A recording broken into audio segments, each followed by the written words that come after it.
Ano passado nós tivemos um navio, esse navio ele adentrou o nosso território nacional, ele fez pesquisa, fez exploração, ou seja, pesquisa e explotação retirada. Tava roubando, surrupiando cobalto. Nós tivemos um trabalho de inteligência, o comandante da Marinha determinou que uma fragata saísse do Rio de Janeiro e interceptasse esse navio alto mar. Tá, mas explica mais, o que é uma fragata? A fragata é um navio de guerra. Nada mais, nada menos, hoje no JJ Podcast a gente tá com a Marinha do Brasil.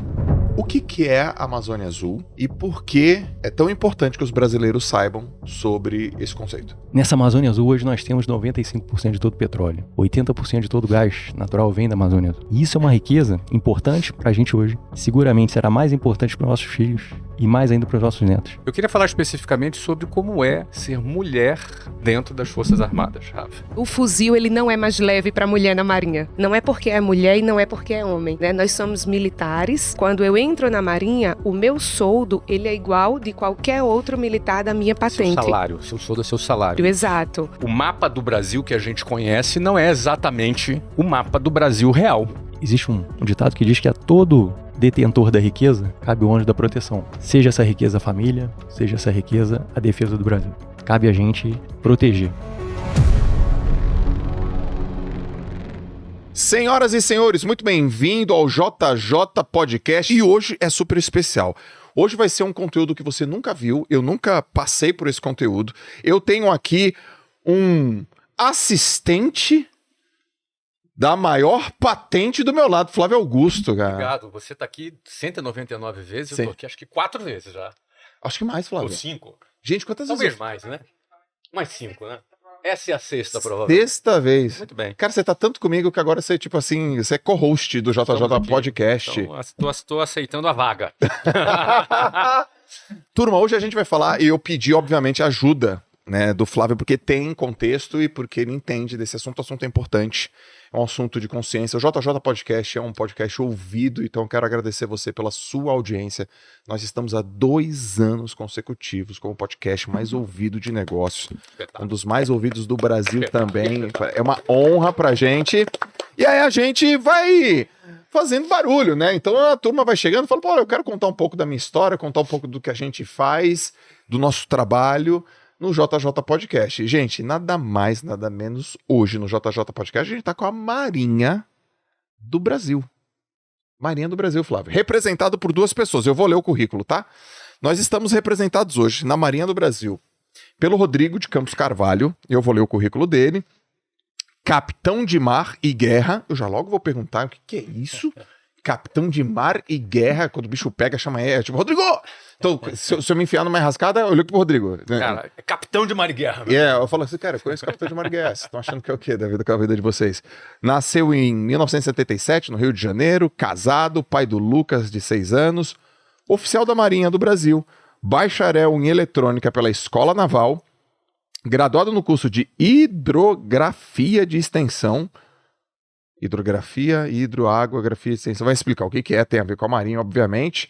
Mestre em engenharia geodésica. Eu já não sei o que é isso. E geomática também, já não sei o que é isso. Eu sei que é pela Universidade New Brunswick. Depois ele conta. Em 2022, ele assumiu também a função de subsecretário para o Plano de Levantamento da Plataforma Continental Brasileira, a LEPLAC. Vai brincando com o Rodrigão. E também tô aqui com a Rafa, tá super tranquila, chegou agora, tá numa boa aqui. Ela nasceu em Recife, é publicitária, foi representante de laboratório da indústria farmacêutica, atuou também no marketing da ACD, foi tripulante de transatlânticos e ali se apaixonou pelo mar. Ela vai contar a história dela, passou no concurso para oficiais temporários de 2019. Temporário desde 2019? Isso. Ó, tá indo bem, hein? Por enquanto, sim. Não, 5 anos, temporário, né? Bem. E hoje ela trabalha no Centro de Comunicação Social como encarregada do Sistema Rádio Marinha. E ao meu lado estou com o embaixador Ih, garoto. de Agora sim. mídias, como é que é o negócio? Embaixador De comunicação estratégica da de Marinha. comunicação estratégica. Sejam muito bem-vindos ao JJ Podcast. Seja bem-vindo. Obrigado. Obrigado. Muito bem. Eu sempre achei bonito essa... Como é que fala? É uniforme que fala? Esse uniforme, a farda, né? Farda. Nós envergamos essa farda, nós vestimos com muito orgulho. O que significa essas coisas no ombro? Bom, aqui nós temos a nossa patente, digamos assim, né? Uhum. Eu, no caso, capitão de mar e guerra, inacreditáveis 47 anos. Quase 31 anos de marinha. 31 anos de marinha. 31 anos de marinha, uma caminhada já considerável, né? 11 anos de embarque em diversos navios. Você havia perguntado o que seria hidrografia, né? Hidrografia é essa grande ciência que mapeia o fundo do mar. Basicamente, o hidrógrafo ele trata da segurança da navegação, da salvaguarda da vida humana no mar também, por meio das cartas náuticas. E eu tive a oportunidade de escolher essa área. E é uma área que eu tenho muita afinidade, até porque existe uma entrega, uma materialização, né? Nós entregamos as cartas náuticas para o país. São centenas de cartas dessa grande Amazônia Azul. E a gente gera muito valor para o país, né? A partir do momento que nós temos um dos fretes mais baratos do mundo, justamente pela confiança, pela confiabilidade desses produtos que nós geramos. Então, esses 11 anos embarcados, né, em diversos locais da Amazônia Azul, tive a felicidade e a oportunidade pela Marinha de fazer levantamentos hidrográficos no Ártico durante o período do mestrado na University of New Brunswick, no Canadá, e também na Antártica, de certa forma colaborando, né, para a presença do Brasil nesses diversos pontos do país, levando a nossa bandeira, envergando a nossa farda e com muito orgulho representando o nosso país.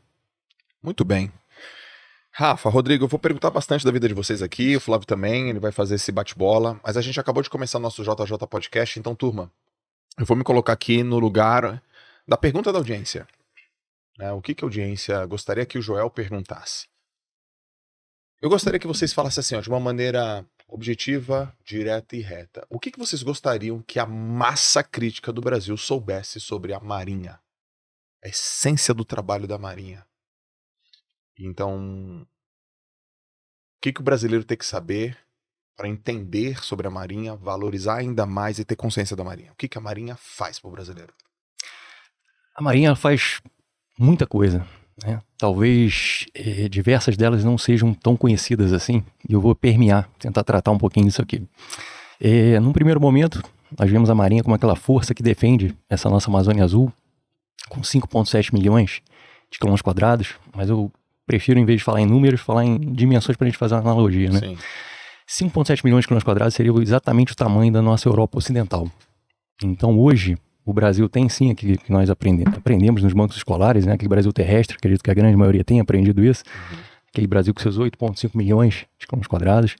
Mas nós temos no mar também uma enorme riqueza, uma enorme área, um enorme território marítimo, que é a nossa Amazônia Azul, que detém 5,7. E quando a gente soma esses 8,5 com esses 5,7 milhões, a gente chega aos 14,2 milhões de quilômetros quadrados, e eu particularmente não acredito em coincidência.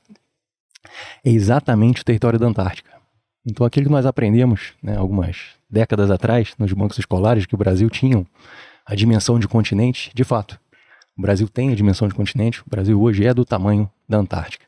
Isso é tão significativo para a gente, que de cada 100 quilômetros, né, quadrados de Brasil, 40 quilômetros quadrados são de mar. E a grande maioria não conhece ou desconhece essa importância. Eu não sabia. Grande parte dos brasileiros, quando vão à praia, né, acredito que quando termina a areia e molha o pé, ali já não é Brasil. E pelo contrário, a gente ainda tem 40% de Brasil mar afora. Deixa eu te interromper um pouquinho, Rodrigo. Acho que esse é um conceito tão importante e tão pouco sabido pelas pessoas, tanto é que o Joel fez a pergunta que você gostaria que o brasileiro soubesse sobre a Marinha. A primeira coisa que você está falando é sobre esse território que o Brasil tem. Então eu queria só fazer um debriefing para a audiência. É basicamente o seguinte, o que o Rodrigo está falando, não é? O mapa do Brasil que a gente conhece não é exatamente o mapa do Brasil real. Aquele mapa do Brasil, aquela figura que a gente conhece muito bem do Brasil, ela é uma parte do mapa do Brasil. Na verdade, o mapa inteiro do Brasil, que retrata o território dos brasileiros, ele compreende, além daquele mapa que a gente conhece, um outro território, que é aproximadamente 2/3 do território terrestre. Ou seja, existe um território marítimo que pertence aos brasileiros. Ou seja, se a gente descobrir petróleo ali, esse petróleo é nosso. Uhum. Se a gente pescar ali, esse peixe é brasileiro. Se outras riquezas forem descobertas ali, pertence ao país. Fora daquele território, aí vai haver uma discussão internacional, dentro do direito internacional, mas aquele território pertence ao Brasil. Então, no fundo, até vou aproveitar aqui, se me permitir, ou seja, esse aqui é o verdadeiro mapa, né? Ou seja, um mapa que compreende todo esse território que está aqui assinalado e você vai estar falando mais sobre ele nesse papo, né? Então eu queria só deixar marcado aqui para a turma que nos assiste que acho que esse é o primeiro conceito, né, Joel? Aí, tá aí esse mapa aí. Esse é o primeiro conceito, né? O mapa do Brasil que a gente conhece é o mapa terrestre, mas o território brasileiro, ele compreende uma faixa que é maior do que a Europa Ocidental, tá aí os países, né, representados. Sim. E compreende quase 2/3 do Brasil. E somados as duas partes, dá exatamente a área da Antártida, o que reforça que o Brasil é um país continental. Eu queria só deixar isso marcado, porque esse é o verdadeiro mapa brasileiro. Né? Exato. E é importante destacar também, né, Flávio, que o que é a Marinha, né? O que é importante que as pessoas saibam sobre a Marinha? A Marinha é uma instituição que ela é minha, ela é sua, ela é de todos os brasileiros, ela é a Marinha do Brasil. Né? Então a Marinha ela não só protege as nossas riquezas, como ela também cuida da nossa gente. Então é uma instituição que ela tem diversas atividades, muitas vezes desconhecida pelos brasileiros, e quando a gente fala em cuidar da nossa gente, a gente precisa mostrar para a sociedade que nós temos programas que atendem às populações ribeirinhas no norte do país, que muitas vezes elas só chegam de barco. Então a Marinha tem hospitais, navios, hospitais que atendem essa população. Né? A Marinha, na época do Covid, por exemplo, teve um papel importantíssimo para carregar cilindros de oxigênio e levar para regiões que estavam carecendo de oxigênio. Né? Talvez vocês devam lembrar que muita gente sofreu demais na pandemia no sentido de não ter oxigênio e faleceu asfixiado. Então, aquele oxigênio tinha uma urgência de chegar. E os navios da Marinha estavam em prontidão para atender essa população. Mais recentemente, a gente teve a situação das enchentes do Rio Grande do Sul e os navios da Marinha estavam ali para atender, porque é o nosso papel, né, atender e cuidar da nossa gente. Então, a Marinha é uma instituição realmente imensa, mas que os brasileiros precisam entender que é uma instituição nossa para servir ao Brasil, para servir a mim, para servir ao Joel, para servir ao Flávio. É uma instituição de cada brasileiro. E hoje o nosso esforço em vir aqui, e desde já te agradeço, Joel, Prazer. é em mostrar essa instituição, o porquê que ela está tão presente, né? O porquê que ela precisa cuidar dessa área marítima que envolve o Brasil. Bem. Excelente. Então, aqui, pensando rápido, bom, a gente é da Marinha. A Marinha serve, protege, ajuda, contribui, é dos brasileiros, participa de maneira efetiva, né? Participou de maneira efetiva, sobretudo no Rio Grande do Sul. E tem um assunto que tem a ver com o momento que a gente está lançando esse podcast, que é um assunto que a gente quer entrar, que a gente deve entrar, que é a questão da Amazônia Azul. Eu comecei a estudar a Amazônia Azul tem umas 2 semanas, por conta que o Flávio falou, 3 semanas, né, Flávio? Por conta do que o Flávio falou, que a gente ia vir aqui no podcast e tem esse assunto da Amazônia Azul, e vi a robustez de informação que existe com relação à Amazônia Azul. As 4 vertentes que tem, tanto da economia, dos estudos, quanto da proteção. Mas conta pra turma, ainda mais que a gente tá na semana, que é a semana, como é que vocês estão chamando? É a semana da consciência, né? É a Semana da Amazônia Azul. Semana da Amazônia Azul. O que é a Amazônia Azul? E por que é tão importante que os brasileiros saibam sobre esse conceito? Bom, a Amazônia Azul é essa imensa área marítima ou marinha brasileira, que nós comentamos anteriormente, do tamanho da Europa Ocidental. E esse ano é um ano muito particular, um ano muito especial para a gente, porque completamos 20 anos com esse conceito. Ele foi criado lá em 2004 pelo nosso comandante da Marinha à época, Roberto de Guimarães Carvalho, onde num insight, numa analogia com a nossa Amazônia Verde, que tem 5 milhões de quilômetros quadrados, a nossa Amazônia Azul é um pouco maior, 5,7 milhões de quilômetros quadrados, ele foi muito feliz, né, no momento em que ele fez esse paralelismo, não apenas pelo tamanho, mas pela importância para o país. Né? Importância ambiental, biodiversidade científica, soberania. Para terem ideia da riqueza da nossa Amazônia Azul, eu diria até dos oceanos, né? Nós estamos aqui, nesse podcast, a gente está respirando, sem qualquer, né, uma coisa até involuntária, digamos assim, mas a cada 2 respirações nossas, se não fossem os oceanos, a segunda não existiria. Poucas pessoas sabem disso, mas de 50% a 80% do oxigênio produzido no planeta vem dos oceanos. É feito a partir de uma fotossíntese oceânica. No fundo do mar, a gente tem uma verdadeira floresta invisível que tem produzido esse oxigênio. Então, eu diria que logo a vertente ambiental é questão de sobrevivência, antes de tudo. Então, a Amazônia é azul para o Brasil, e a gente costuma falar que o país é inviável sem o mar. Já começa pela sobrevivência. Hoje, 45% de todo o pescado, de todo o peixe que nós consumimos no país vem da Amazônia Azul. Então, essa é a segurança alimentar. Fala-se muito da mudança climática, né? E nós temos uma verdadeira bênção no país, que é essa área marítima que afiança para as nossas gerações e para as futuras gerações, nossos filhos, netos, essa oportunidade, né, de a despeito de todas as mudanças, ainda termos essa grande reserva de alimentos. Então, o país hoje é realmente muito beneficiado por termos essa reserva. Então, a gente falou da parte ambiental. Mas para isso, para a gente ter uma visão disso, a gente precisa da parte científica, a gente precisa pesquisar. Afinal de contas, como é que a gente vai gerir uma coisa que a gente não conhece? Então a vertente científica é importantíssima.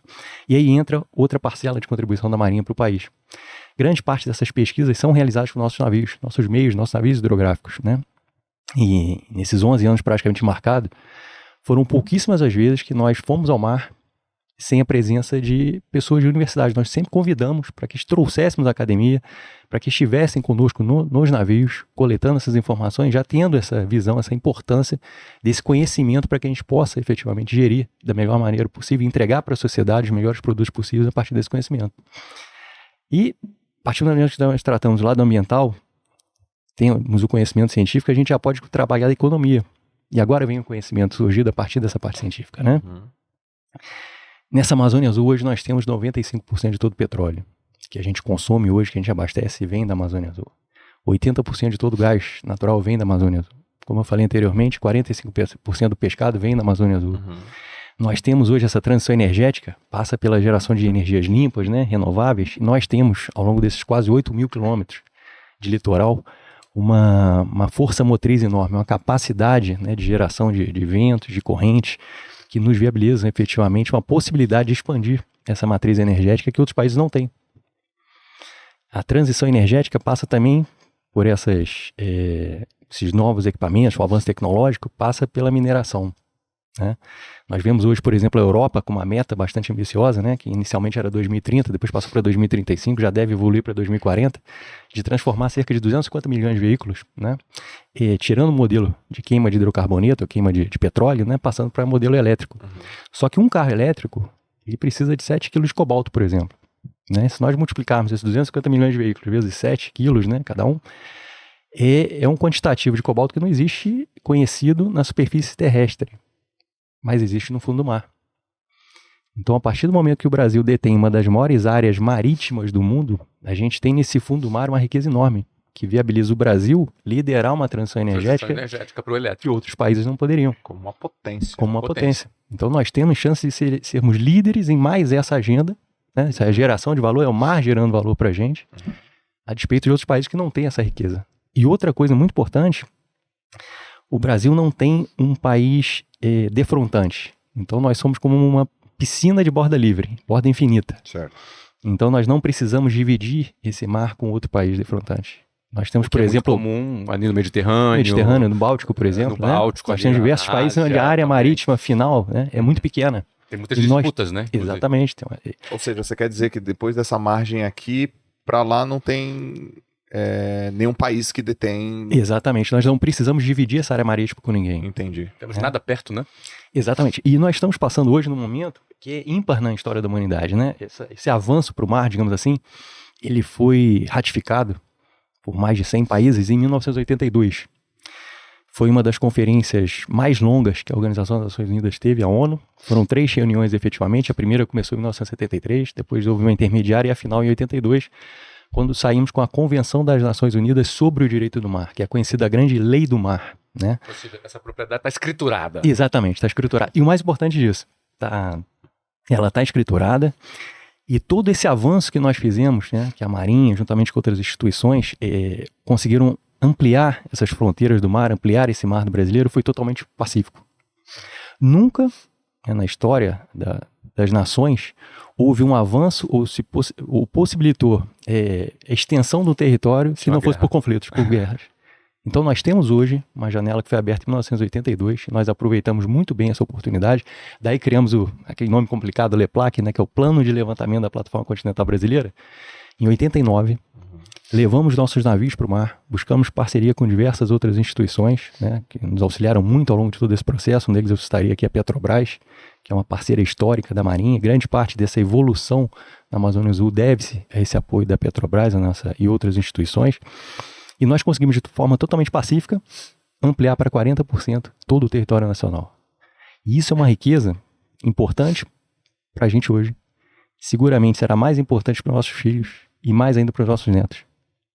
Então, o que nós estamos afiançando, o que a Marinha, né, liderou esse processo, auxiliou nesse processo e está entregando para o país, é uma reserva, uma segurança para a nossa população, para a nossa geração e as gerações futuras.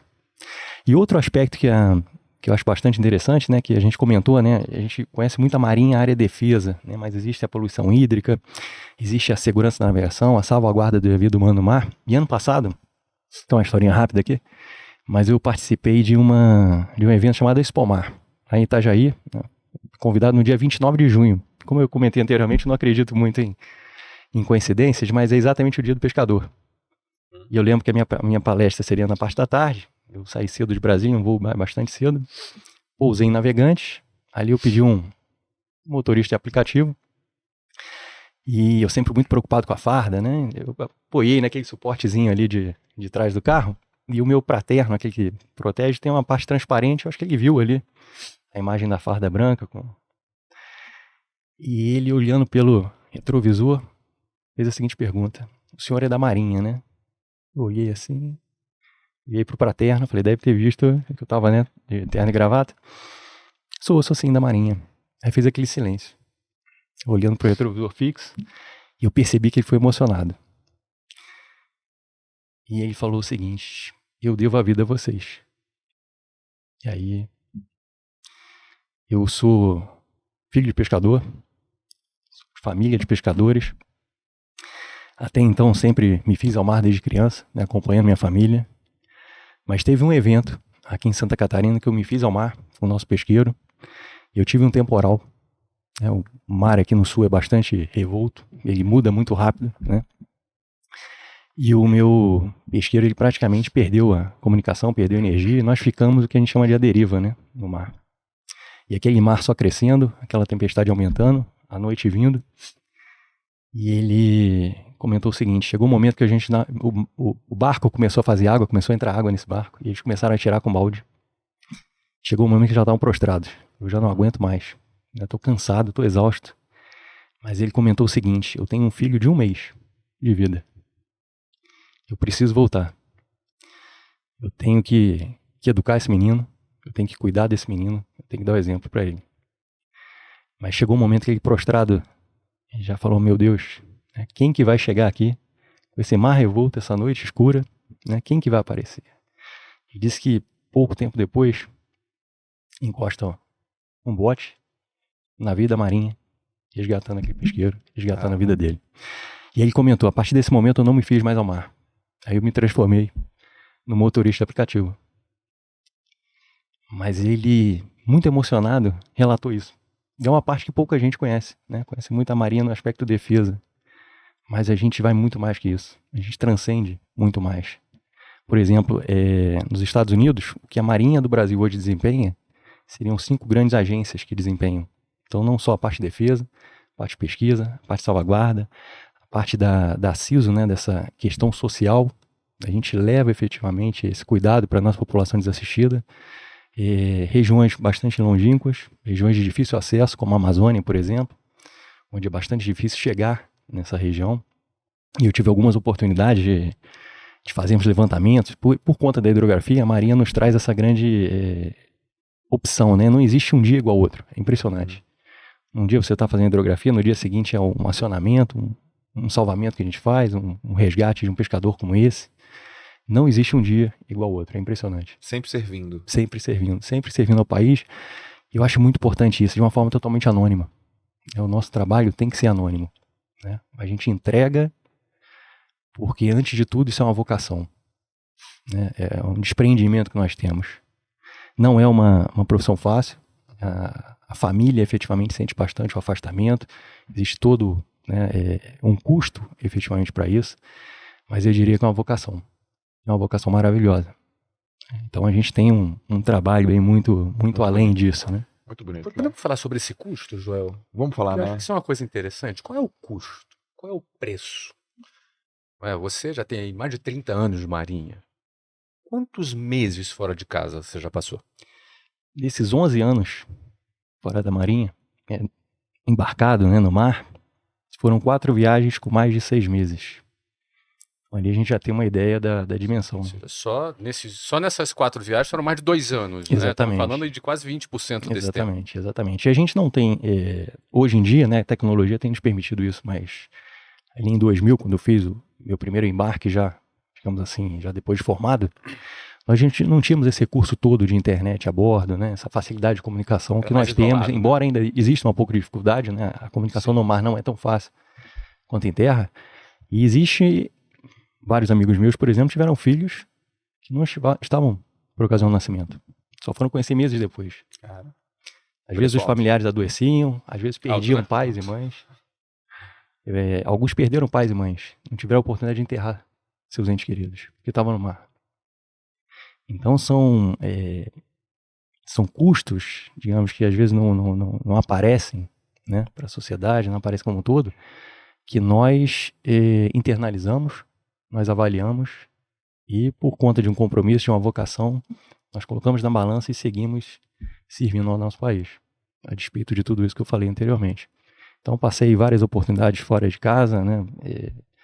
Várias missões fora de casa, fizemos diversos salvamentos. Agora, comentando então, por exemplo, na Antártica, em 2007, nós tivemos um navio de turista, onde mais de 150 pessoas, né? Esse navio navegando à noite, ele passou por um iceberg e fez um corte no costado, né, ali na parte do casco desse navio, entrou água.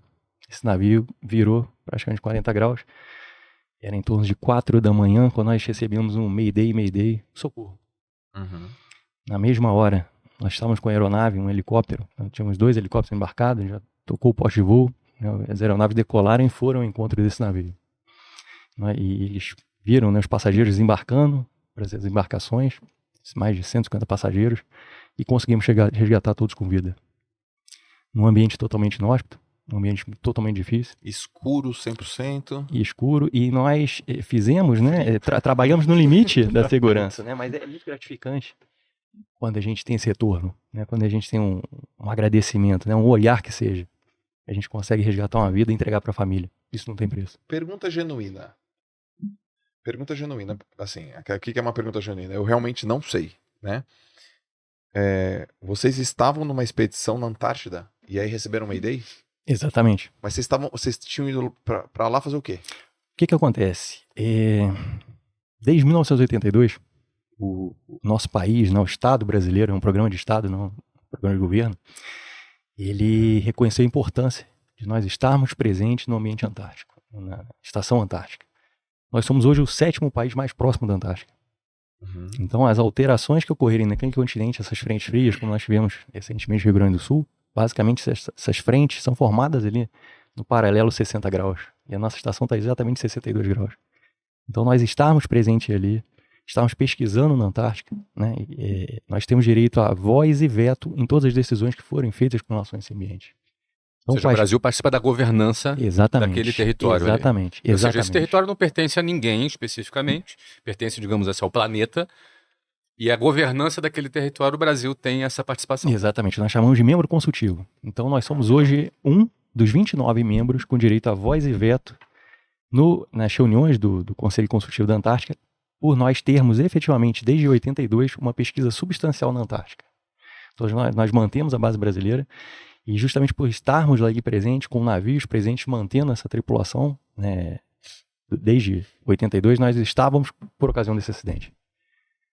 e tivemos a Ou oportunidade seja, de vocês resgatar estavam todos lá eles. fazendo uma coisa e foram acionados para fazer outra coisa. Exatamente. Tem que estar ligadão. Delegado, 100% tempo. E qual era a nacionalidade, Gerão? Ou era um navio... Era um navio de turismo, com as mais né? diversas nacionalidades, bastante interessante, que o turismo antártico ele tem essa característica, né? Normalmente é um turismo de pessoas já da terceira idade. Então houve também um cuidado a mais, uma necessidade, uma rapidez, né, necessária nesse resgate, para que nós recebêssemos essas pessoas com mais idade e garantíssemos a segurança integral, né, que eles estivessem íntegros efetivamente para que pudessem retornar aos seus países. Mas é gratificante. Terceira idade, aventureiros, né, João? Que isso? Pô, vou ali dar uma passeadinha, aí passei ali... Vamos onde? Vou ali na Antártida. Ali na Antártida, rapidinho, bati num iceberg, dá aquela rasgada. Peguei um helicóptero, uma Mayday, carona com helicóptero. vai, vem. Nossa, cara. É uma vocação mesmo, né? E tem uma das questões mais marcantes que eu tive foi em 2006, já que a gente está comentando algumas atribuições da Marinha fora, né, daquela que nós conhecemos. Nós estávamos em Canal Grande do Coroá, não sei se já ouviram falar, isso fica no Amapá, um vilarejo pequeno, umas 300 pessoas mais ou menos. Em 2006 isso, fazendo uma carta de navegação justamente para poder fomentar, né, gerar valor para o nosso país, permitir a navegação no Rio Amazonas, ali no Rio Pará, fomentarmos a economia do país. E uma comissão de 3 meses e meio de ausência de casa. Nós fomos para lá e durante 45 dias ocupamos esse vilarejo para montarmos diversos equipamentos, né, o navio nos apoiando, e nós desembarcamos. Eu estava liderando uma equipe com mais 5, nós éramos 6 no total. Desembarcamos o equipamento, né, preparamos, e lá a maré, ela varia muito, 6 metros praticamente, e a gente tinha que esperar a maré ficar bastante baixa para a gente fincar os equipamentos no fundo e preparar para o navio começar essa atividade. E essa maré ia, pode de 4 da tarde que ela estaria ok, né? Então nós preparamos tudo, quando deu meio-dia, falou, vamos sentar, vamos fazer então nossa refeição. Nós levamos, era o primeiro dia, tinha horas que a gente tinha acabado de desembarcar, levamos um pequeno lanche do navio mesmo, a gente estava estabelecendo ainda a base para os próximos 45 dias, e nesse nosso lanche, que a gente chama de catanho, né? Tinha ali uma geleia de mocotó, uma maçã, uma banana, um pão com queijo. Nós fizemos aquela roda ali, sentamos, vamos fazer alimentar, depois que a gente entrar na água, só termina quando a maré subir de novo. A gente ia ficar pelo menos 6 horas na água. Assim que nós sentamos, as crianças da escolinha viram a gente e voltaram e ficaram no nosso entorno. Sentaram conosco. Eu nunca tinha nos visto. E olhando assim, a gente se alimentar, e nós pegamos uma maçã para um, uma geleia para o outro. Né? Nunca tinha visto. E interessante, eles se alimentaram, que recebeu uma maçã, olhava assim, não tem maçã na floresta amazônica. Olhou assim, não sabia o que fazer com ela. Nós estamos no canivete, pegamos o canivete, cortamos um pedaço, comemos. Aí depois que nós nos alimentamos, ele entendeu. E essa foi a nossa recepção. O rio baixou, nós entramos no mar, no rio, ficamos ali 6 horas. Quando nós voltamos, essas mesmas crianças estavam nos aguardando. Elas estavam aguardando com peixes. Às 6 horas que nós estávamos trabalhando no rio, eles estavam pescando. Eles queriam retribuir aquele alimento que nós abrimos mão, entregamos a ele. Eles tinham essa visão. Bom, estabelecemos ali 45 dias. Fomos para fazer a carta náutica. Nós vimos que a escola estava bastante degradada, não tinha telhado, né, as cadeiras estavam bastante, não tinha um quadro negro, né, estava bastante depreciada a escola. Conseguimos um recurso junto à Petrobras. Quando o navio retornou a Belém, conseguiu adquirir madeira, telha, cadeiras. E nós, durante esses 45 dias, enquanto a gente não estava no rio fazendo, quando a maré subia a gente tinha que aguardar, nós estávamos reconstruindo a escola. E ao final da reconstrução, conversando com a diretora, né, ela falava a questão da evasão escolar, né, do desinteresse. Nós falamos, olhamos assim, vamos colocar um mastro.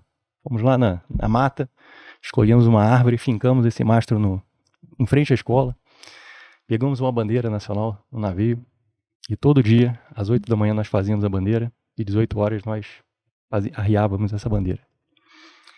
Demos aulas na escola, fizemos palestras, e firmamos o seguinte: quem tivesse o melhor desempenho escolar no dia anterior, faria a bandeira nacional, faria o cerimonial. E foi impressionante o resultado. As escolas, essa escola nunca teve uma frequência tão constante, nunca teve um desempenho escolar tão bom quanto teve naquele período. 45 dias. 45 dias. Como é que a educação, o exemplo é transformador. E no 45º dia, quando a gente já estava indo embora, a gente já precisava, o navio já tinha concluído, estávamos aguardando do lado de fora. E nós éramos a última embarcação a retornar para o navio, já estava escurecendo, uma situação até, já era o limite já para nós retrairmos, né? Quando nós já estávamos embarcados nesse bote, saindo, veio um pai correndo, um garoto pequeno com a fratura exposta, correndo pela margem, gritando. Porque ali estava saindo a última esperança dele de cuidar desse filho. No navio vocês têm médicos também. Né? Exatamente. Então eu estava com rádio, chamei o navio, avisei o comandante, estamos com a situação, já estamos voltando, está escurecendo. Temos um pai aqui na beira com um filho com fratura exposta. Ele falou, Rodrigo, retorna, traz esse filho, traz esse pai para bordo. Voltamos, embarcamos os dois. Já estava todo mundo no navio aguardando, né? Esse filho foi logo encaminhado com apoio médico, fez um raio-x, já fez todo o procedimento. E esse pai foi conosco e jantou conosco no navio. Descalço, né? Uma pessoa simples. E ele ficou encantado, né? E muito agradecido com aquilo que estava acontecendo. Resultado, o navio se aproximou, já era noite, já era escuro, já era tarde, né? Até que ele pudesse fazer esse procedimento. Ele se aproximou o máximo que pôde da margem, porque a correntada do rio ali é muito forte. Imagina a noite sem enxergar nada. Nós descemos duas embarcações, 2 botes, colocamos o pai, colocamos o filho e fomos bem devagar, né, até a margem para entregar esse filho e esse pai de volta, numa situação de perigo. Conseguimos cumprir a missão. E aí sim nós retornamos para continuar o nosso trabalho. Então são esses trabalhos, essas atividades que muitas vezes não aparecem, né, que transcende até aquela questão da defesa.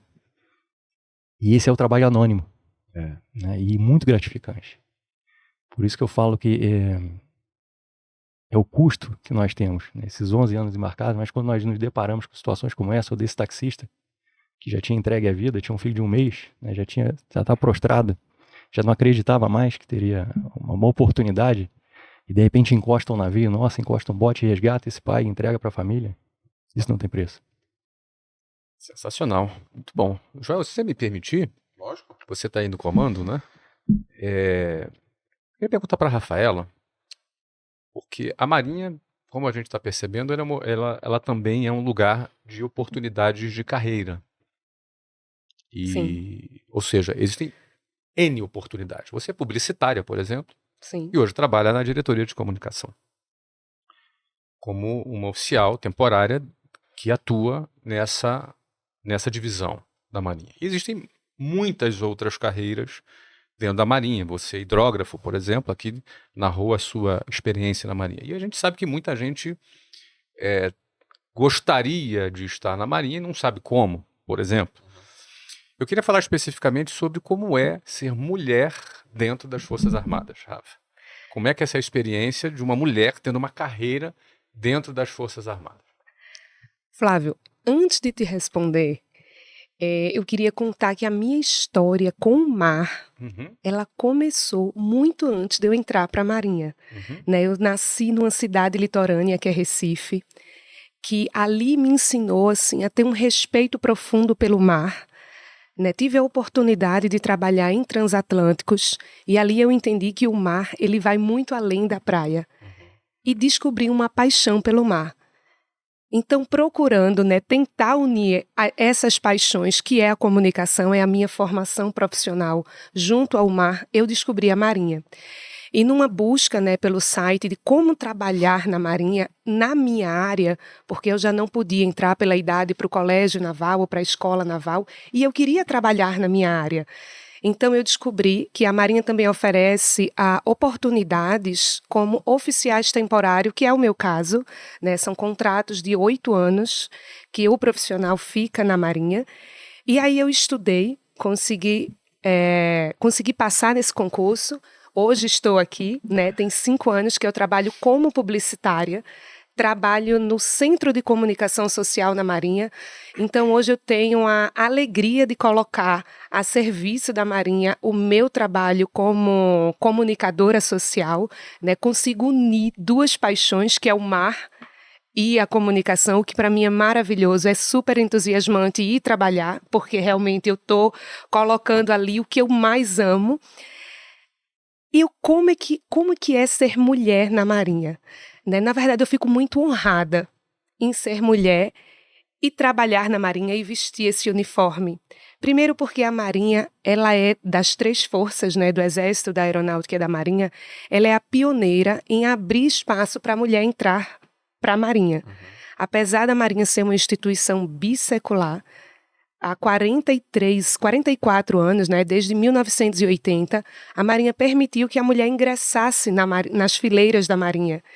E aí elas começaram em quadros de apoio à saúde e foram crescendo e foram mostrando a que vieram, né? E hoje a Marinha abre todas as portas de ingresso para a mulher. O que é que isso quer dizer?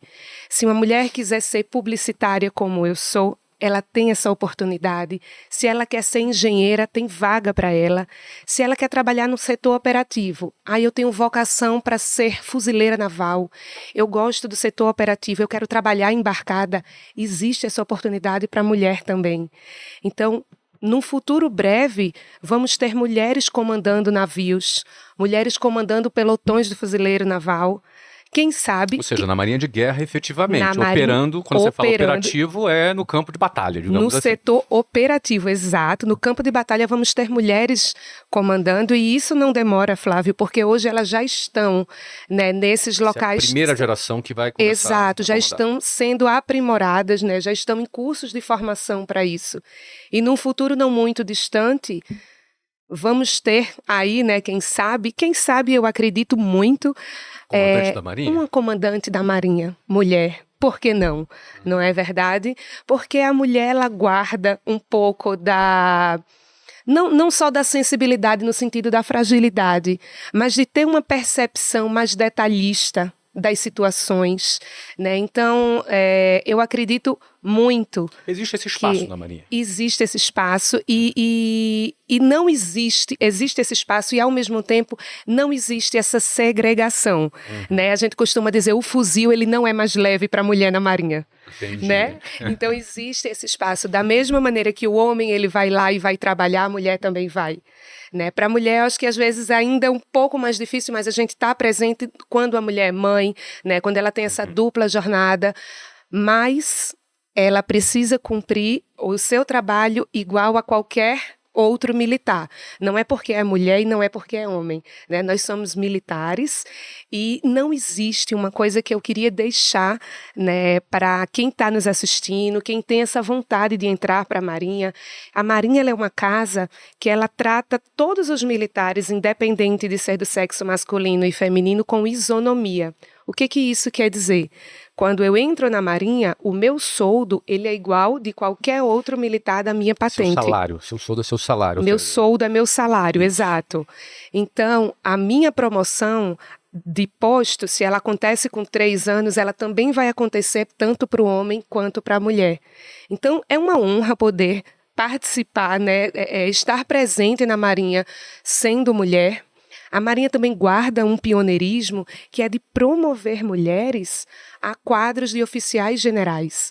Então, hoje na Marinha a gente tem 3 almirantes mulheres, né? 2 que já foram para a reserva, uma almirante médica e uma almirante engenheira.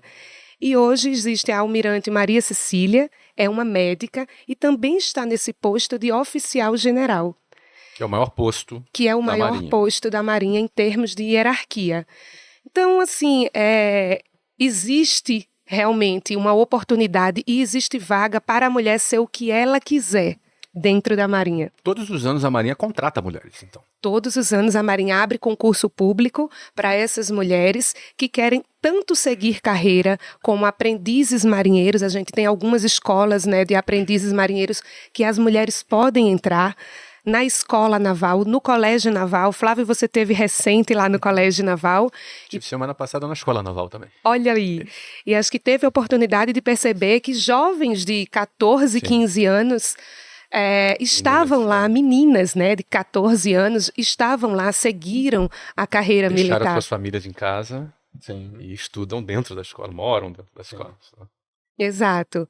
E também existe o quadro de oficiais temporários, do qual que eu faço parte, né? Que é uma oportunidade da gente servir ali durante 8 anos, aprender bastante, né? Eu não comandante trouxe aqui tantas histórias, 30, 35 anos de Marinha, né? Mas nesses 5 anos de Marinha como mulher, eu tive a oportunidade de embarcar e como a Marinha ela já está preparada para receber essas mulheres também dentro dos seus navios, né? Então a gente tem hoje uma divisão de alojamento, de banheiro, que não existia, né? Porque os militares eram majoritariamente homens, né? E hoje precisa existir essa privacidade e essa organização dentro do navio, né? Então eu tive essa oportunidade de embarcar e não senti nenhuma diferença de estar em terra, nenhuma diferença de tratamento, o que isso também pra gente é muito legal. Eu não quero ser tratada diferente porque eu sou mulher. Eu sou uma militar da Marinha do Brasil e quero ser tratada como tal. A Lala, tua esposa, foi da Marinha. Foi da Marinha. Tem um programa de atletas, né? Minha mulher é da Marinha. Não é? Respeita a autoridade. Ela foi da Marinha, ela foi para campeonato mundial militar pela Marinha, foi vice-campeã mundial. A mulher é demais, e tem um baita de um orgulho. Aí teve um dia que eu não sei exatamente onde a gente estava, não lembro, mas ela e o Flávio começaram a ficar falando de Marinha. E aí falavam lá do que acontecia. E ela teve uma experiência muito, muito bacana. Ficou no alojamento, eu não sei exatamente o termo, né? Mas ela teve todo um processo de adequação, de orientação, de alinhamento com a Marinha. Ela ficou um tempão lá com os atletas. Foi importante para ela gosta, tem muito orgulho. E tem uma foto bonitona dela de farda e tal. A Marinha tem programa muito bem estabelecido para atleta. Para atleta, né? Sim. Vários ganharam medalha agora na Vários. Quando a gente foi na tua posse, vamos dizer na assim. homenagem lá.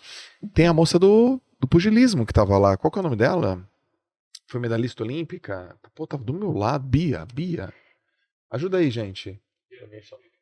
Beatriz é a Bia, isso. Bia.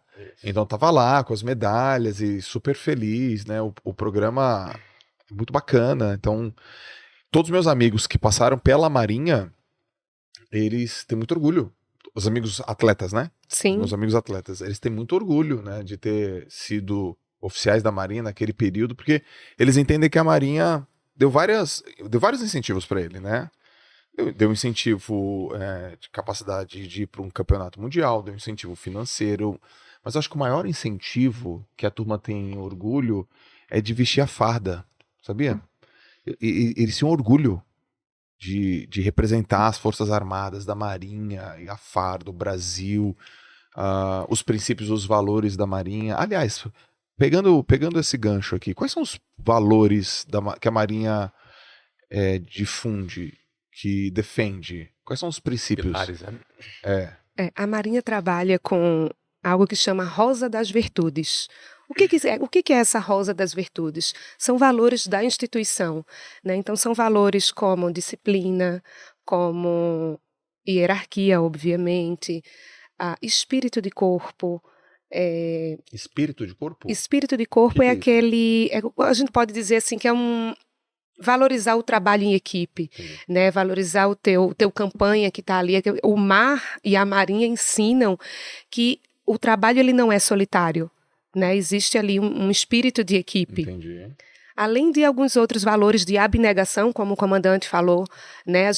A marinha ela vem primeiro. Então vai existir momentos que você vai precisar deixar, né, comandante, a tua família para poder estar à frente da marinha, para poder cumprir a tua missão.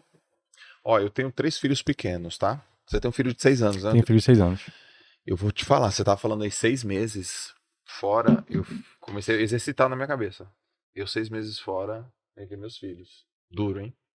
Não é fácil. 6 meses, já pensou? 6 meses sem ver os meninos? Tem que ter muito clara qual é a tua missão. Caramba, meu. Tem que ter muito claro. Se não tiver claro, você balança, né? Você balança, você dá uma... Você pede pra voltar, pede pra sair rápido, né? Mas é por isso o preparo, não é? Dentro da Marinha, o preparo é constante. O estudo, o preparo, esse, digamos, adestramento militar, essa lembrança sobre a missão, de quanto em quanto tempo? Como é que isso é alimentado dentro da instituição? Bem, eu sou oriundo do Colégio Naval, né? Foram 3 anos de colégio, mais 4 anos de escola. Então nós fomos forjados. Ah, já vem lá de... Já vem da base, né? A escola é boa. A escola é boa, a base é boa. Ó, Lembrando aqui, não sei se a audiência sabe, eu fiquei 2 anos no Colégio Naval, também fui da Marinha por 2 anos. O Colégio Naval fica em Angra dos Reis. Angra dos Reis, exatamente. Nosso querido colégio. Exatamente. Então foram 7 E aí? anos de internato. E ali a gente já vai forjando Qual que é a esse idade? espírito de corpo. A partir de Eu quantos tinha anos? 15 anos Tá. quando eu entrei. Bem jovem, né? E é impressionante essa capacidade, né? A partir do momento que nós somos tirados ou afastados da família, né? Nós vamos para o internato, estamos estudando, convivendo 24 horas juntos, né? Passando as mesmas dificuldades, vencendo os mesmos desafios. Isso forja realmente uma equipe. E a gente vê isso, parece muito com o que se busca em esportes coletivos de alta performance. Então aquela equipe, quando você efetivamente vai para um treinamento, vai para um campo de batalha, quem vai estar ao seu lado é aquela pessoa que vai defender a sua vida. Sim. Você precisa ter uma confiança, precisa ter uma abnegação, e esse histórico construído junto é fundamental para a gente forjar esse espírito de equipe.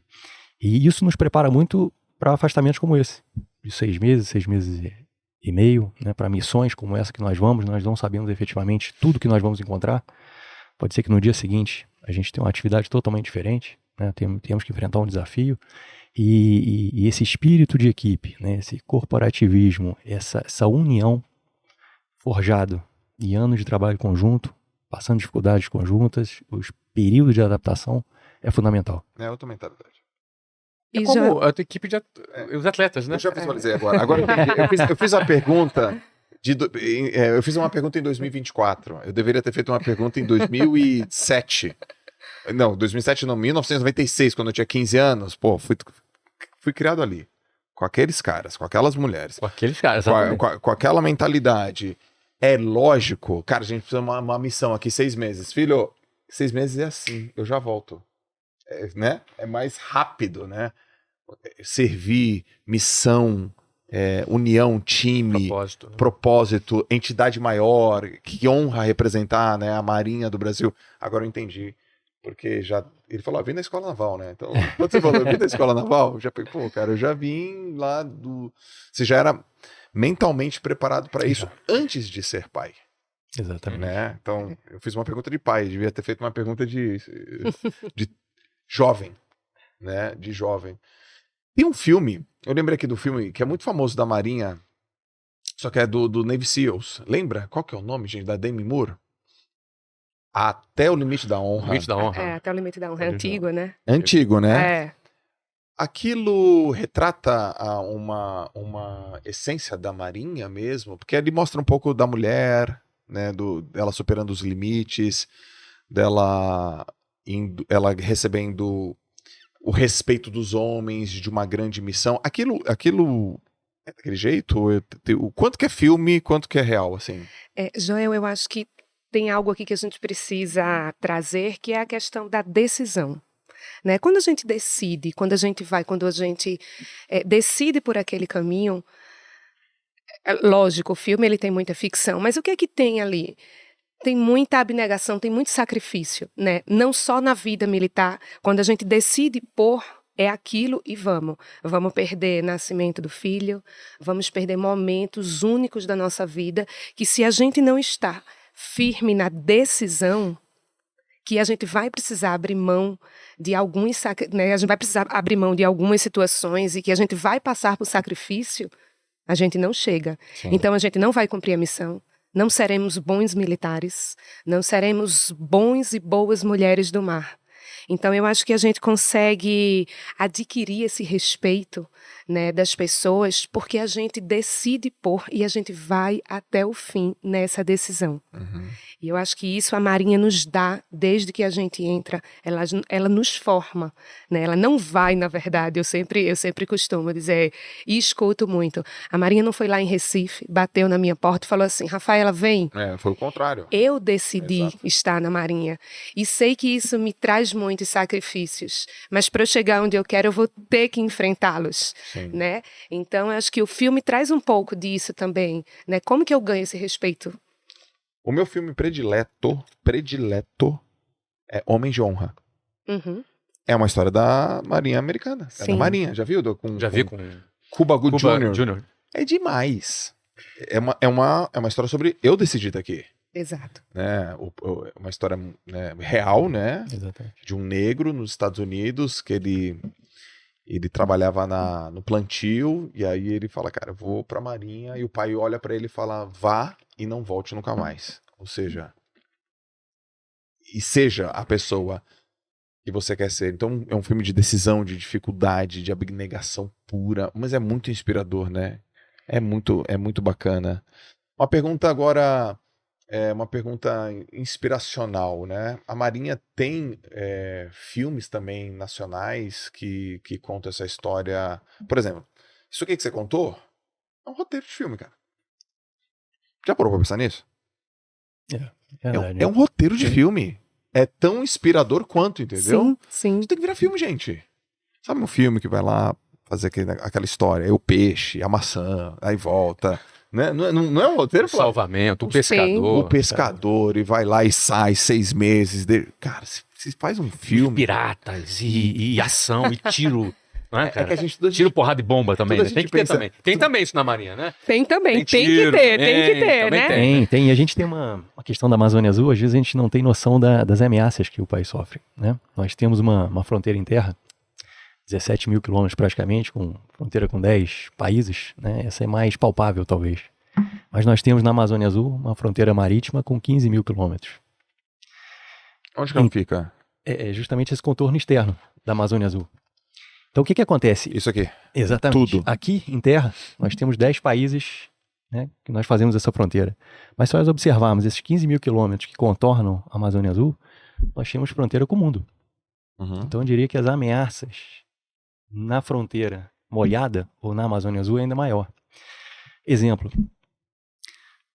Ano passado nós tivemos um navio de pesquisa, um dos mais modernos do mundo, de bandeira estrangeira, justamente na nossa elevação do Rio Grande, que é essa parte, se me permite, é essa região que nós temos aqui, onde nesse mapa até está representado.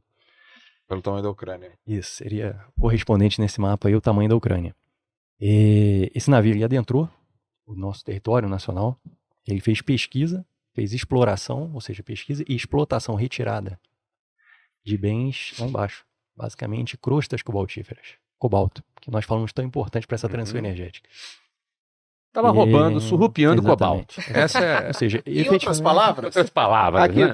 pra galera entender no podcast. Tava, ó, É, cobalto. no cobalto. Exatamente. Então, às vezes passa desapercebida essa ameaça externa, né? Mas efetivamente esse navio, ele entrou no nosso território, retirou riqueza nacional. Nós tivemos um trabalho de inteligência, o comandante da Marinha determinou que uma fragata saísse do Rio de Janeiro e interceptasse esse navio alto mar. Foi feita toda uma gravação para que efetivamente consubstanciasse essa operação e ele foi retirado das águas nacionais. Tá, mas explica mais. O que é uma fragata? A fragata é um navio de guerra, E aí vai lá e fala... ele fez justamente aquela intervenção. Chegou aliás, na área... que é isso? Que, aliás, Joel, é o seguinte, dia 22 agora, eu tô indo lá em Itajaí visitar a nova fragata brasileira, a fragata Tamandaré. Depois eu vou falar contigo. Se você puder ir comigo, você vai também. É mesmo? Opa!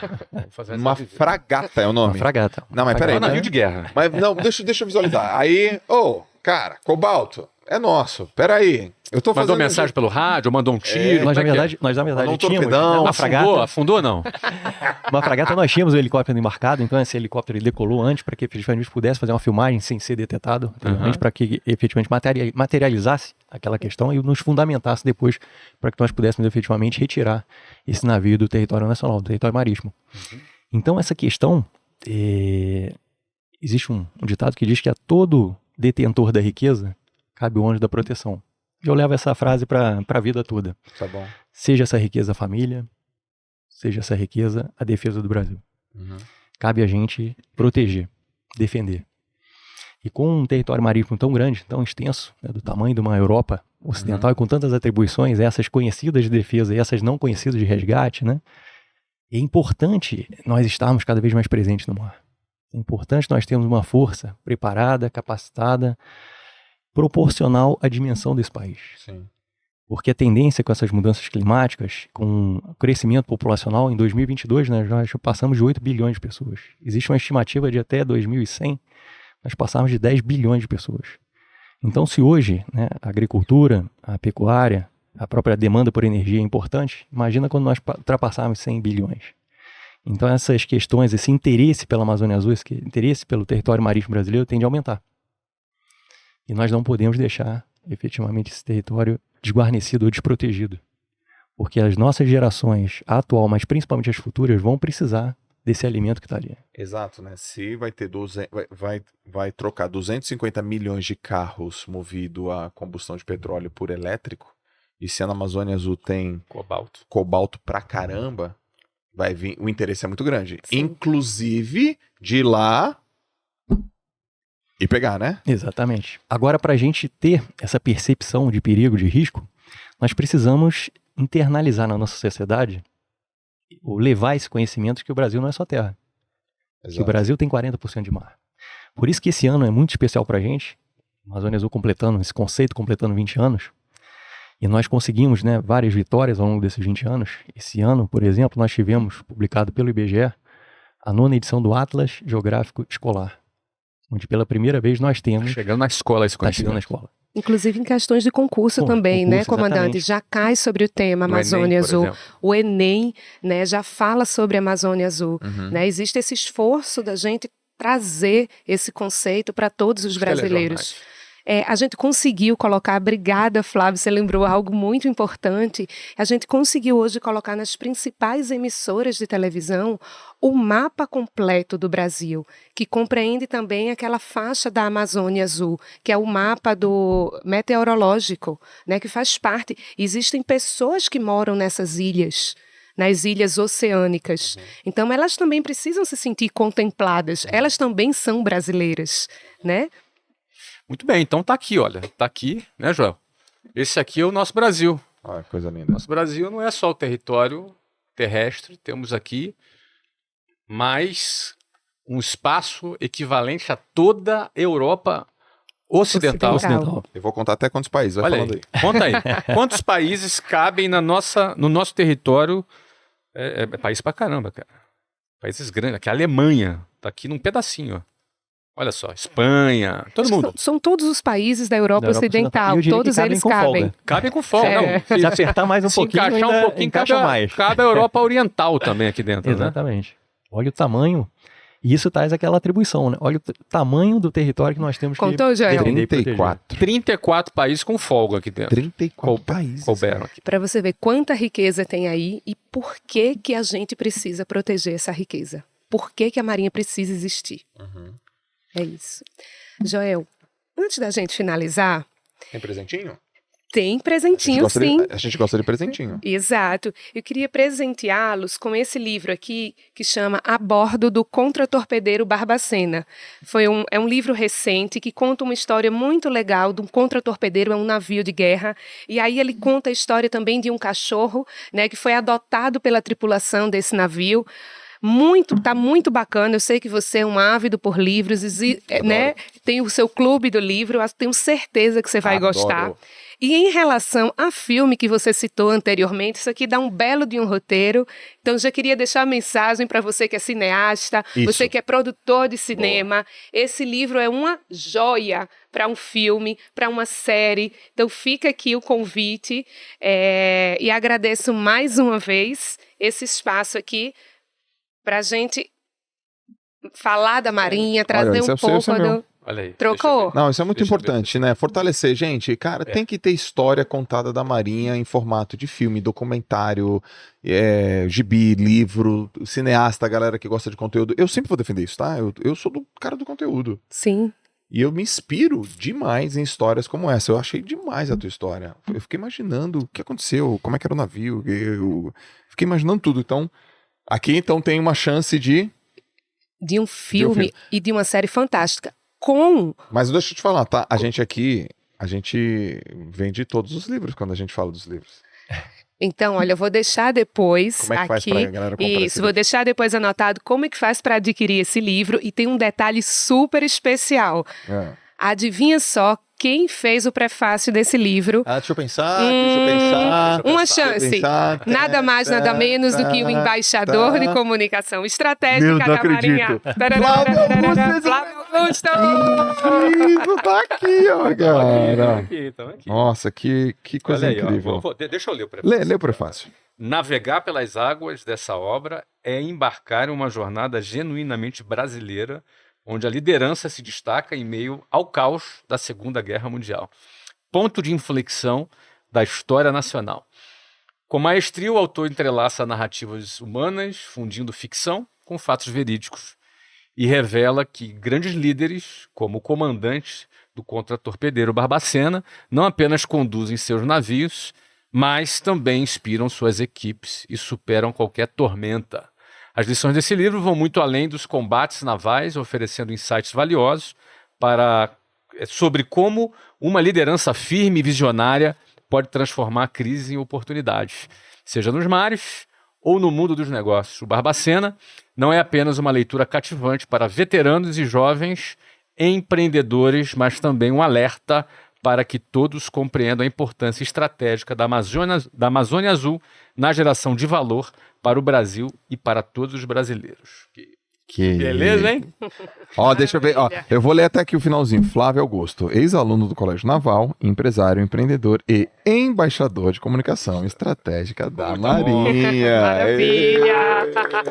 Gostaria de aproveitar a oportunidade também passar Muito bom. uma obra aqui em suas mãos. Agora, tudo. os caras são estudiosos, João. Do Joel quanto do Cara, do isso Flávio, aqui, por favor. cara, eu acho demais. São muito Essa obra estudiosos. assusta pelo tamanho, mas eu diria que ela é proporcional à pujança, né, à força que nós temos no mar. Isso Essa aqui é tudo grande Amazônia informação, Azul. pesquisa científica. Pesquisa, embasamento, são 37 capítulos. Eu tive muita honra, né, de ser o coautor do capítulo 12, onde nós falamos exatamente de como é que nós podemos potencializar ainda mais essa nossa economia azul no país. Para terem ideia, né, muitas pessoas Só da desconhecem. economia? Economia azul. Só Só economia. É, porque são 4 capacidade, itens, né? Lembra? Quatro, São 4. defesa, Soberania, esse é... ambiental, ambiental. e Isso. econômica. Isso aqui é só o pilar economia. eu diria que é geração de valor pura nesse livro. Espetáculo. E aqui nós tratamos exatamente por que a cada R$ 5 hoje no país, R$ 1 vem do mar. Aqui tem todos os dados, Exatamente. informações, Porque- estatísticas. Exatamente. A cada 4 empregos, né, que o país possui hoje, 1 emprego vem do mar. E aí está explicado exatamente todo esse potencial, toda essa geração de valor, toda essa economia azul, né, e essa dádiva que nós temos, né, no E quando país. E quando de a gente termos essa fala, né, grande comandante, que de 4 empregos, Flávio, 1 vem do mar, a gente mostra o tanto que existe de oportunidade para esse empresário que quer trabalhar no mar. E aí a gente fala dos grandes empresários de plataforma de petróleo, de extração, quanto do microempresário, daquele cara que tem uma escola de kitesurf lá em Jericoacoara, do próprio pescador, né? Então a gente tem oportunidade para todo o empresário que quer investir no mar. Espetáculo, hein? Cara, incrível, hein? Só da economia azul. Vocês podem ter certeza que a gente vai dar uma lida, olhada, porque eu adorei saber tanta coisa que a Marinha faz e a gente é só a ponta do iceberg, né? Só a ponta do iceberg. Só a ponta do iceberg. Gente, foi um prazer. Vocês gostaram do papo? Eu amei. Flavião, papo bom, né? Papo maravilhoso. A turma da Marinha, eu tenho o privilégio, Joel, de conviver com eles por muitos anos e tenho certeza absoluta que o Brasil precisa conhecer mais a Marinha, Exato. precisa conhecer mais o que ela realiza. E ano que vem, Hum. estou indo para a Antártida. Já estou indo junto com a Marinha numa expedição na Antártida. Eu acho que eu vou conseguir te levar também. Joel. Olha Ou só. eu ia nesse navio, ou eu ia no outro que dá problema, Mayday. Eu tenho que estar lá de algum jeito. Que tá nessa treta aí, Não, né? tem que estar nessa treta de algum jeito. Gente, Joel. pô, que coisa bacana vocês aqui. Acho que a turma do JJ... Acho não, quem acha tem dúvida. A turma do JJ Podcast vai mandar mensagem. Vai falando do quanto que foi importante. Aliás, manda mensagem pra onde? Rede social. Isso é bom. Vamos É pedir isso pra que eu galera queria seguir falar. a Vamos Marinha. pedir pra galera seguir, né? Marinha Oficial. Marinha Oficial no Instagram. Essa que é a conta oficial do Instagram, mas eu acho que tem uma conta que eu queria recomendar, que eu acho muito importante, que é a Por favor. Vem Pra Marinha, não é essa? Exato. Vem para Marinha Oficial. Oficial. Vem Pra Marinha Oficial. Por quê? Quem quer oportunidade de carreiras na Marinha, eu sei que tem muita gente que nos assiste aqui, alguns são empreendedores, outros estão ainda buscando seu caminho, são jovens também. A Marinha é uma alternativa de carreira. Então vem para a Marinha Oficial para quem quiser saber informações sobre como ingressar numa carreira na Marinha. Exato. Essas são as duas contas. A gente bota aí na Já tá descrição colocado, do, já tá na do descrição. episódio. Toda vez que eu convido pessoas para vir no JJ, eu faço uma pergunta final. Ixi, essa é boa. Essa é boa, né? E a pergunta, ela é assim. Se você pudesse mandar uma mensagem para 8 bilhões de pessoas, essa mensagem vai chegar traduzida, vai chegar nas comunidades ribeirinhas, vai chegar. O algoritmo da vida vai entregar para 100%. Não vai ter aquele negócio de entregar para 2%, não. Então vai ser para 100%. Que mensagem seria essa? O Rodrigo falou uma, a Paula falou outra. Bom, Joel, eu queria dizer que hoje o mar está em tudo. Em absolutamente tudo. O mar, ele vai além da praia, né? Hoje aqui a gente está numa sala que possivelmente esses microfones chegaram pelo mar, as câmeras que nos filmes chegaram pelo mar. Então hoje o Brasil, ele é inviável sem o mar. E fica o convite para todos os brasileiros conhecerem a importância do mar para o Brasil. Ótimo. Incrível. E você, Rodrigo? Diria que 2/3 hoje do planeta é mar. Nós temos ali uma riqueza imensa em terra, uma riqueza ainda maior no mar. Mar é vida, mar é ciência, mar é economia, mar é soberania. Reconheçam esses milhares, quiçá milhões de pessoas que trabalham no mar no dia a dia. São pessoas muitas vezes desconhecidas, mas que estão trabalhando em prol de seus países. Estão garantindo efetivamente que um estúdio como esse, por exemplo, tenha muita água salgada. Afinal de contas, grande parte desses equipamentos que estão aqui, talvez até algumas roupas que nós estamos utilizando, tenham vindo de fora, tenham passado nos porões de alguns navios. Então, o mundo como um todo é inviável sem esse grande canal de comunicação, de interligação que é o mar. Como eu comentei anteriormente, se nós hoje respiramos 2 vezes, se não fosse o mar, essa segunda respiração não haveria. Então, antes de tudo, o mar é vida. Né? E, efetivamente reconheçam, internalizem cada um dos seus países, né? No nosso caso, o brasileiro, internalize a Amazônia Azul, cuide da sua Amazônia Azul, valorize todos aqueles que vão para o mar. Reconheçam efetivamente todo esse trabalho que é feito em prol do país, em particular da Marinha, que a gente vê que transcende a questão da defesa. Talvez nós trabalhamos muito mais prestando outras atividades subsidiárias do que a defesa propriamente dita. São todas igualmente importantes. Acreditem nas instituições. É importante que nós tenhamos todas as instituições em todos os países trabalhando muito positivamente. Acreditem no seu marinheiro, acreditem na sua marinha, né? Que estejamos sempre presentes, podendo defender cada vez mais a Amazônia Azul e as outras marinhas no mundo todo, fazendo salvamentos, levando a educação, levando toda essa abnegação para todas as populações. E se você tem tudo isso no seu coração, tem esse amor à pátria, essa abnegação, essa vocação, venha para a Marinha. Eu diria que é uma profissão incomparável e é uma retribuição, uma satisfação que não existe igual. Muito obrigado, agradeço mais uma vez pelo convite, É uma honra, pela oportunidade, pela iniciativa e por levar toda essa informação para o público tão importante, né? No nosso país e fora do país. Muito obrigado. Obrigado pelo tempo de vocês. Turma do JJ Podcast, obrigado pela audiência de todos vocês. Mandem mensagens, se interessem mais em saber, porque vocês vão ser realmente impactados com a grandiosidade da Marinha. Obrigado pelo tempo de todos vocês, ok? A gente vai finalizar aqui o JJ Podcast com um vídeo super importante da Amazônia Azul, produzido pela Marinha. Valeu, galera. Um abraço e até o próximo JJ Podcast. Valeu, tchau. Mais de 70% do nosso planeta é coberto por água.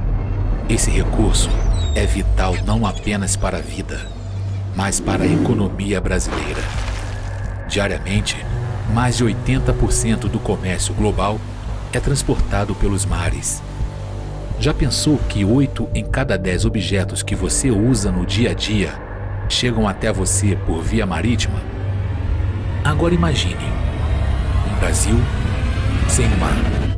Dia 1. Os navios param. As máquinas pararam no setor de transporte marítimo. Notícias da interrupção se espalham rapidamente, gerando incerteza e tensão. O mercado financeiro reage e o impacto é imediato. Dia 7. O comércio desacelera. Nos portos, as cargas se acumulam e os caminhões sobrecarregados não conseguem mais escoar os produtos. O caos logístico afeta o fornecimento de alimentos, eletrônicos e medicamentos. O consumo desenfreado começa. Até o futebol para. Sem transporte, os campeonatos nacionais são suspensos. Dia 30, o combustível acaba. As filas de caminhões nas fronteiras se tornam símbolo da crise. Cidades enfrentam apagões com eletricidade limitada a serviços essenciais, como hospitais. Preços disparam e alimentos e remédios desaparecem das prateleiras. O caos social cresce e medidas emergenciais se tornam inevitáveis. Dia 90. A crise é total. Aviões e caminhões estão parados. Fertilizantes e insumos essenciais não chegam, afetando o agronegócio. As safras não podem ser escoadas e apodrecem no campo. O desemprego explode e, com ele, a violência. As facções criminosas se fortalecem nas grandes cidades. Agora reflita. Esse cenário é hipotético, mas realista. O transporte marítimo e fluvial sustenta a economia do Brasil, funcionando 24 horas por dia, garantindo o fluxo de mercadorias, energia e bens essenciais. Nem mesmo durante a pandemia parou. Os mares e rios conectam economias, culturas e vidas, mesmo em tempos difíceis.